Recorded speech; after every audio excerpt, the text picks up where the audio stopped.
We're about to apply a root stimulator to this overseeded lawn in Burleson, Texas.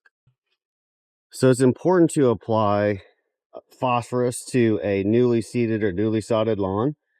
Even if you have adequate levels of phosphorus in your soil, with our high pH soils, a lot of that phosphorus is going to get tied up in high pH and it's not going to be available to the plant. So when you apply phosphorus, you'll have about 2 weeks or so before it gets tied up by that pH.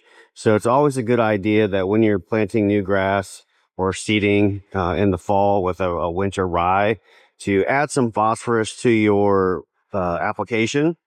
And you could do it once at the time of seeding and then once about 30 days later. And then you can just use nitrogen throughout the winter. That'd be totally fine. Jose's using a hand spreader around the sidewalks and driveways to make sure that he doesn't leave a huge mess. Now this yard has a lot of Dallas grass. I'll post some videos on how to control Dallas grass in the description.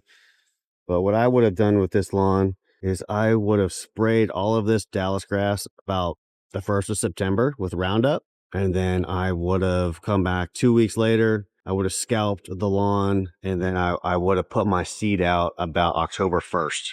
And then I would water 4 times a day, 7, 11, 3, and 7, anywhere from 5 to 7 minutes per zone. And then that should get you a good germination. And after the first month, you can start watering once a day, and then you can just gradually taper that back into a regular watering schedule, like twice a week.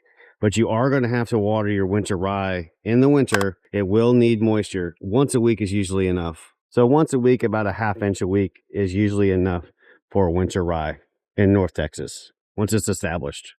Jose has been with Gro Lawn for many years, going on 2 decades. And what you get with Gro Lawn is experienced technicians. He came up to this lawn, noticed that it was overseeded, and didn't apply a liquid pre-emergent, which would prevent this seed from coming up. When you get with a large corporate lawn care company, you don't have a technician that's going to be able to recognize lawns that have been overseeded. And also, this is his regular route, and this customer tends to overseed every year. We have it in our notes that they overseed every year. This is the kinds of things that he notices when he pulls up before he starts treating a yard. There's signs of a lawn that has been overseeded right here. So if you want the same technician every treatment with tons of experience, Gro Lawn, uglyweeds.com is the right choice. So stay tuned to the channel. Please subscribe.